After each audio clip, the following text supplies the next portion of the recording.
Welcome back to the Explainer. Today, we're jumping straight into Chapter 3 of our source material, and we are transforming some pretty dense botany into what is, honestly, an epic evolutionary story of survival and adaptation.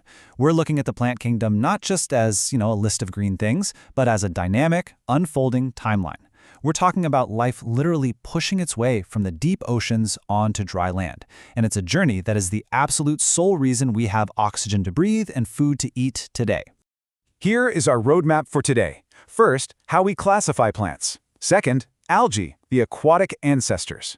Third, bryophytes, plant kingdom amphibians. And finally, pteridophytes, the vascular pioneers. Let's get right into it. Section 1, how we classify plants. Because before we can even look at the plants themselves, we really need to understand the structural maps scientists use to organize them all.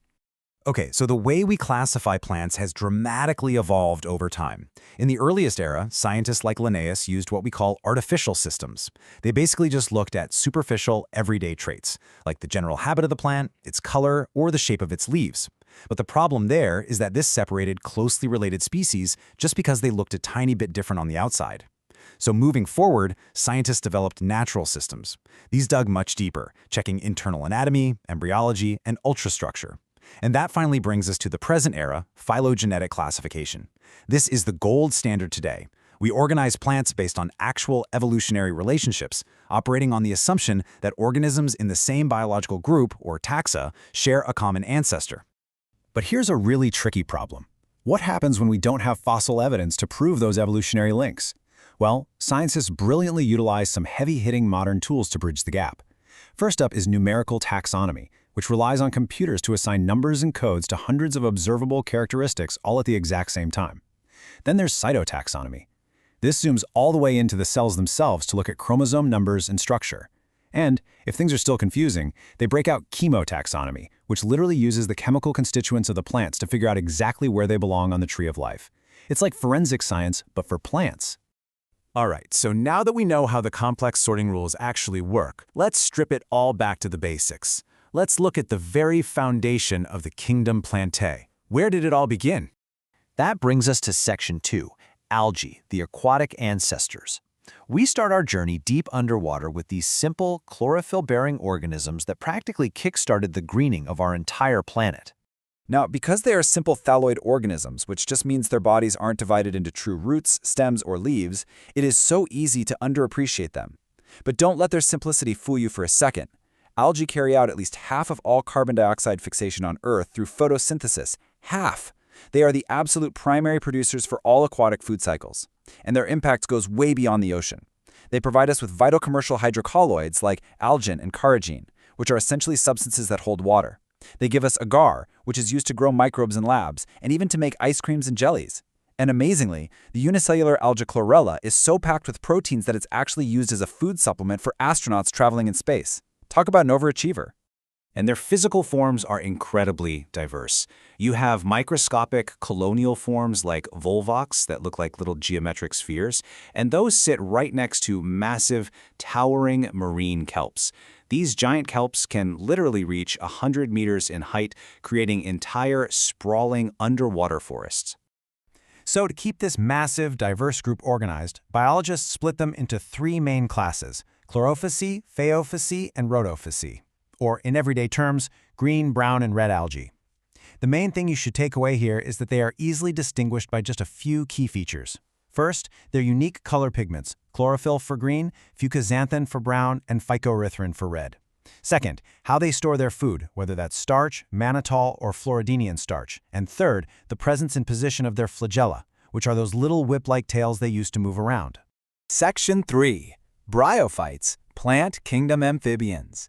It's time to leave the deep water behind and take our first tentative evolutionary step onto the damp shores. This specific quote from the text, Amphibians of the Plant Kingdom, is just brilliant because it captures their essence perfectly. Why are they called amphibians? Because while they have evolved enough to physically live in the soil, they absolutely depend on a continuous supply of water to carry out sexual reproduction. There's no way around it. Their male gametes literally need to swim to the female sex organs.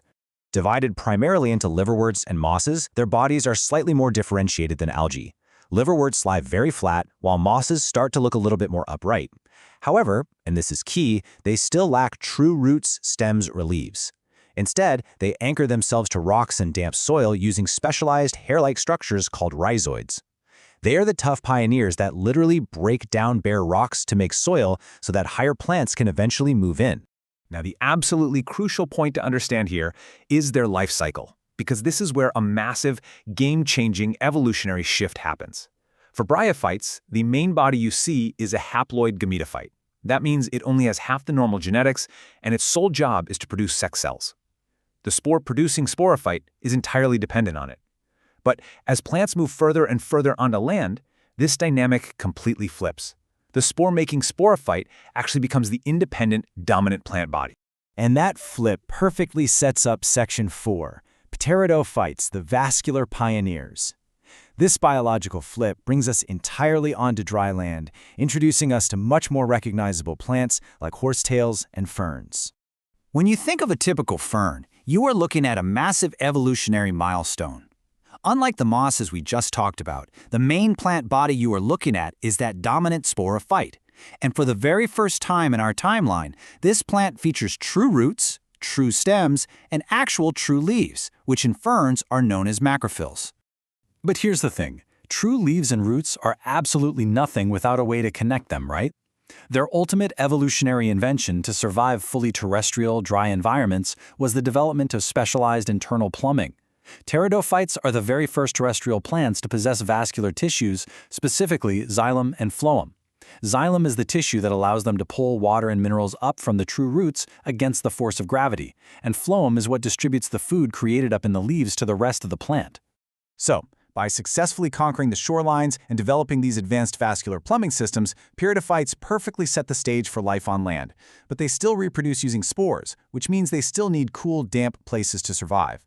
Which leaves us with a totally fascinating question: with internal plumbing finally solved, what incredible, drought-resistant seed-bearing adaptations will the gymnosperms and angiosperms unveil next to conquer the rest of the Earth? Well, we'll just have to explore that massive leap in the next explainer.